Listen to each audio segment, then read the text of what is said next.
Bora lá? Hoje a gente vai mergulhar fundo numa das articulações mais incríveis e, ao mesmo tempo, complexas do corpo humano, o joelho.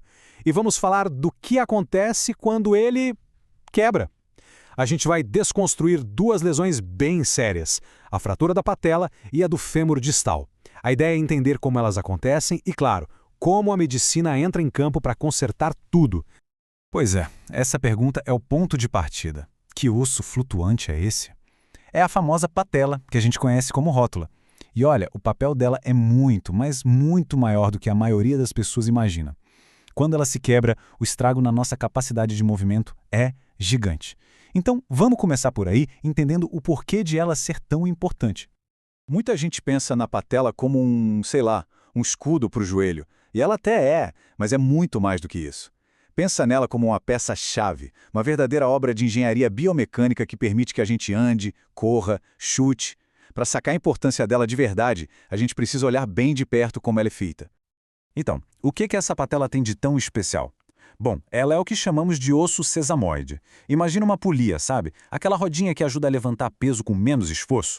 A patela funciona exatamente assim, só que ela está ali perfeitamente embutida no tendão do quadríceps. E é essa posição super estratégica que dá para ela uma vantagem mecânica absurda e a capacidade de aguentar forças gigantescas. E aqui que a coisa fica genial. Ela funciona como um fulcro, um ponto de apoio.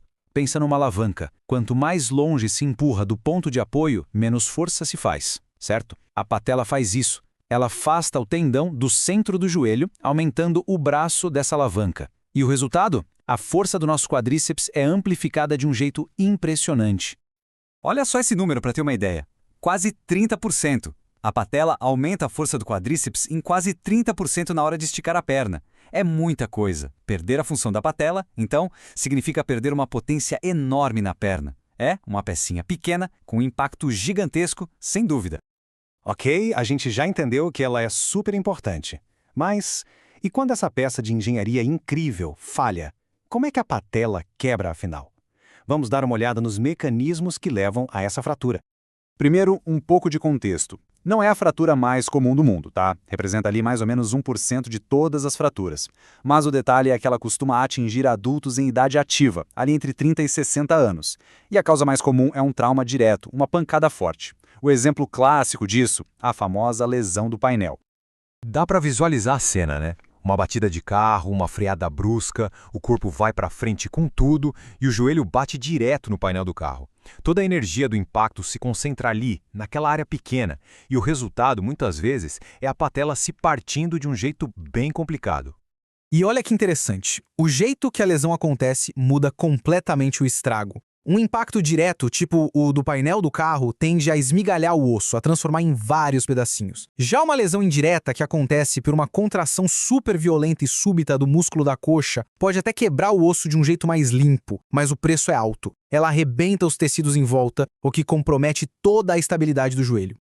Beleza, o osso quebrou. E agora, qual é o próximo passo? A decisão de como tratar uma patela fraturada não é um chute, não. Ela se baseia em critérios super específicos, quase matemáticos. E essa é a grande pergunta que fica na mesa do ortopedista. Porque olha só, nem toda patela quebrada vai para a faca. A decisão de operar ou não depende basicamente do quanto os pedaços do osso saíram do lugar. E quando a gente fala em sair do lugar, a gente está falando de milímetros. É uma precisão absurda. Um espacinho entre os fragmentos maior que 3 milímetros ou um degrau na superfície da articulação de mais de 2 milímetros, isso já acende o alerta vermelho para a cirurgia. E por quê? Simples. A superfície da articulação tem que ser perfeitamente lisa. Qualquer degrauzinho ali vai funcionar como uma lixa, desgastando a cartilagem e levando a uma artrite bem mais cedo. Então, no fim das contas, a gente tem dois caminhos principais. Se a fratura está bonitinha, alinhada, sem desvio, o tratamento pode ser conservador. Ou seja, imobilização com gesso ou matá-la por umas 4 a 6 semanas e pronto. Agora, se os pedaços saíram do lugar, aí o caminho é a cirurgia. O nome técnico é RAF, Redução Aberta e Fixação Interna. Nome complicado, mas a ideia é simples. O cirurgião abre, coloca os fragmentos no lugar certinho, como um quebra-cabeça, e fixa tudo com parafusos e placas para deixar o osso cicatrizar na posição correta.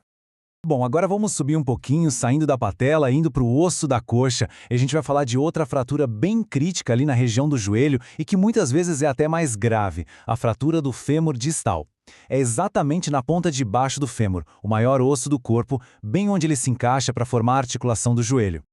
E essa fratura tem dois públicos bem definidos. De um lado, gente mais jovem que sofre traumas de altíssima energia. Pensar em acidentes de moto, batidas de carro feias, quedas de lugares altos, coisas bem pesadas. Do outro lado, um público mais velho. E aí a causa é outra, a osteoporose, que deixa o osso mais fraco.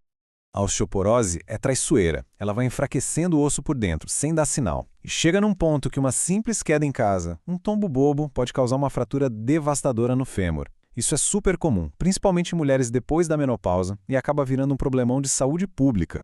Como essas fraturas são muito complexas, os cirurgiões no mundo todo precisam falar a mesma língua para descrever o que aconteceu. E para isso existe um sistema, uma espécie de código universal, chamado classificação AO. É um código que diz exatamente onde e como o osso quebrou, sem margem para dúvida. Bora decifrar esse código então. É mais fácil do que parece. O primeiro número, o 3, identifica o osso. No mundo da ortopedia, falou 3, falou fêmur. Simples assim. É a primeira peça do nosso quebra-cabeça. Agora, a segunda peça. O segundo número diz a parte do osso. 1 é a ponta de cima, lá perto do quadril. 2 é o meio do osso. E o 3 é o nosso foco, a ponta de baixo, a parte distal, que forma o joelho. Então, se o médico diz fratura 33, já dá para saber na hora. É uma fratura na parte de baixo do fêmur. E para fechar o código, vem a letra. E a letra é que diz o tamanho do problema. Se for a fratura é fora da articulação. É o melhor dos cenários ruins. Se for B, a coisa complica. A fratura já encostou na superfície da articulação. Agora, se for C, aí o bicho pega. C significa que a fratura explodiu a articulação em vários pedaços. É o maior desafio para o cirurgião, porque exige uma reconstrução minuciosa, quase artesanal. Certo. Diante de uma fratura dessas, super complexa, o que a medicina faz? Bom, a boa notícia é que o jeito de tratar esses casos mudou da água para o vinho nos últimos anos. A grande virada de chave é essa. Hoje, a cirurgia é o padrão ouro, é o tratamento de escolha na imensa maioria dos casos. Antigamente, a pessoa ficava semanas, até meses, deitada numa cama, com a perna esticada e pesos pendurados, era a tal da atração. E os resultados? Muitas vezes eram ruins, a pessoa saía com a perna torta, com o joelho duro. A cirurgia moderna não, ela permite reconstruir o osso com precisão e, o mais importante, botar a pessoa para mexer o joelho o quanto antes. E no fim das contas, seja na patela ou no fêmur, os objetivos da cirurgia são os mesmos. São 3 pilares. Primeiro, deixar a superfície da articulação perfeitamente lisa de novo, como um espelho. Segundo, garantir que todo o mecanismo de esticar a perna volte a funcionar 100%. E terceiro, fazer uma fixação super estável, super forte, para que a pessoa possa começar a fisioterapia logo, sem medo, e evitar que o joelho fique rígido. E olhando para o futuro, a pergunta começa a mudar. As placas e parafusos que a gente tem hoje são fantásticos, verdadeiras obras da engenharia. Mas a próxima fronteira é a regeneração. Imagina só, materiais inteligentes que não só seguram o osso no lugar, mas que estimulam o corpo a se curar e depois simplesmente são absorvidos e desaparecem. A pergunta deixa de ser como a gente conserta isso e passa a ser como a gente faz o corpo se regenerar de forma perfeita. É uma ideia e tanto para a gente pensar. Obrigado pela companhia nesta análise.